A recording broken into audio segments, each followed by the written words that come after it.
It's Monday, January 10th, 2022, and adventure is most definitely afoot. It's the first video of the new year. We're in southern Arizona near Tucson. We just got here last night after driving all the way from the Dallas-Fort Worth area. This morning we settled in at camp and I made sure my camera gear was ready to rock, donned my backpack, and I'm out to spend a night in the field somewhere. I don't quite know where yet.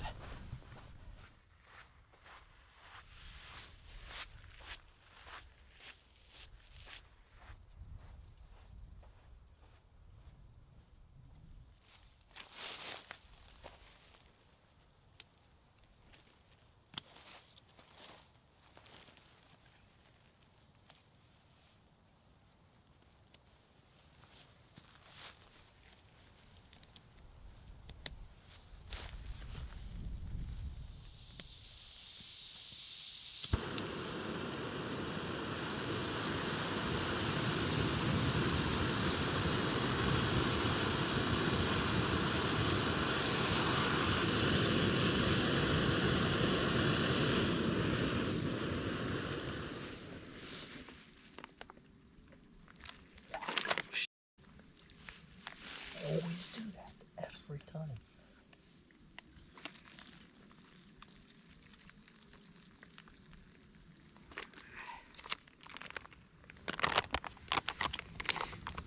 And dinner is served.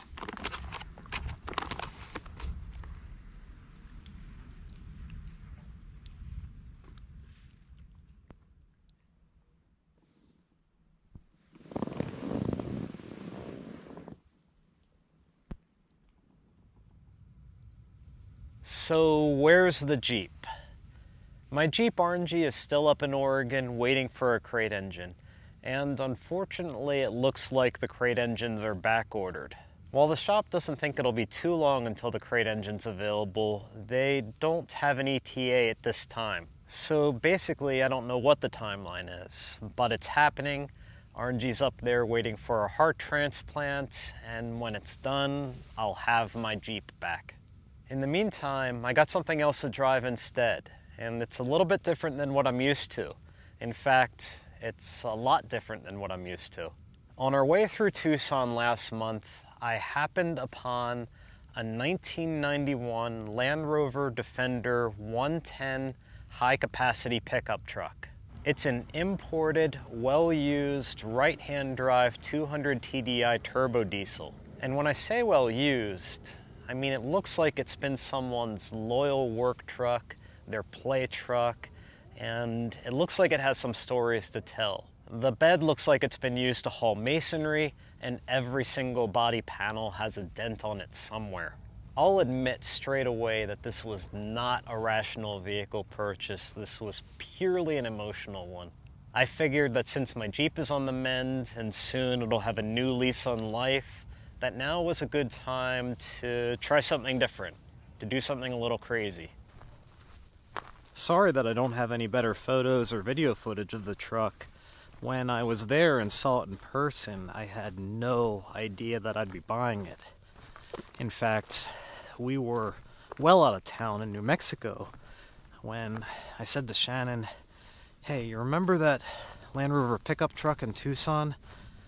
I have a crazy idea." I'm approaching this truck knowing full well that things might not go swimmingly. After all, it's 30 years old with an unknown history. And if that's the case, things go awry. That's okay. I'm just going to have to roll with it. My aim is to slowly drive the truck to Oregon as temperatures warm up, do some exploring along the way, and then, when I get to Oregon to pick up Orangie, decide whether or not to keep the truck or to sell it. And that's the plan in a nutshell. And like I said, it's fluid, anything can happen, but one thing's for sure, it'll be an adventure.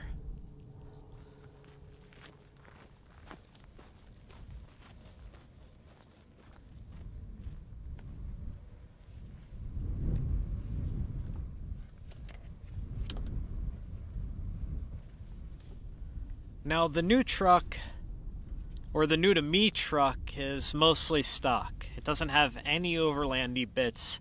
It's just a truck.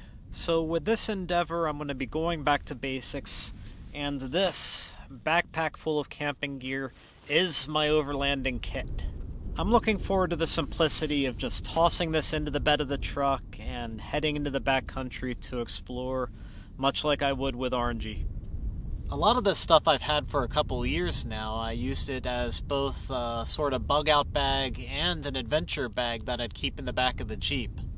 The backpack itself is a GREGORY BALTORO 65, and I got this because of its utility. There are straps on the exterior to which you can mount accessories, and it opens up in 3 different places. You can open the top like a traditional backpack. The bottom opens up, which grants you access to your sleeping bag. And also there is this front-facing opening that I probably use more often than all the others. All 3 openings, top, front, and bottom, grant you access to the main compartment. This is my NEMO TENSOR backpacking air mattress. And I really like this because it's compact, it packs up to the size of a water bottle, it's insulated, and it's also fairly quiet. A lot of these air mattresses are really crinkly and noisy, and this one is soft and doesn't make much noise. This is my backpacking stove. And of course, I don't do a lot of cooking, but I absolutely love this thing. It's an MSR Pocket Rocket 2 stove kit. And the kit means that it comes with these dishes that you can use for cooking, the handy net. The stove itself is an elegant piece of hardware. It's a type of thing that you keep for life. It works really well. This is the MSR HUBBA NX 2-person backpacking tent. You saw it in action last night. It's a very sturdy backpacking tent. It's quiet in the wind, it's excellent shelter in the rain, and I'm really pleased with it. I expect to use this a lot with the new truck. I have not used this yet, but I just got this just in case. It's a Sea Summit Thermalite Reactor Extreme sleeping bag liner.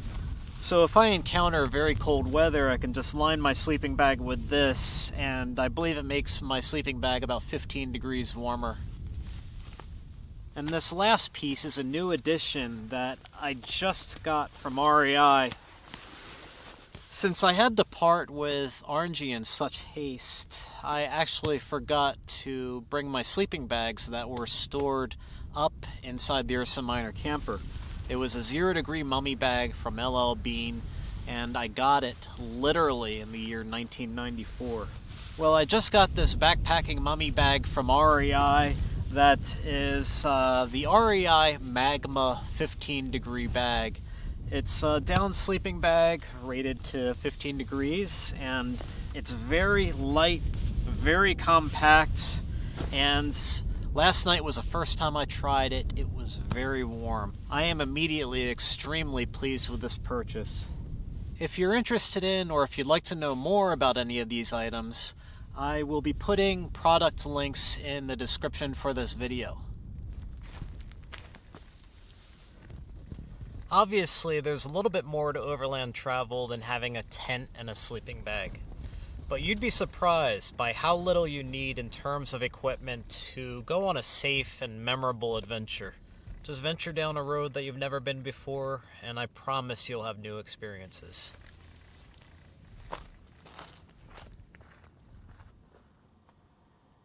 What to expect in the days ahead? First, the Land Rover is in the shop, getting looked over and receiving some general maintenance, which is why I didn't have access to it this week. At some point next week, I'm expecting to take delivery of the truck and to start tinkering with it.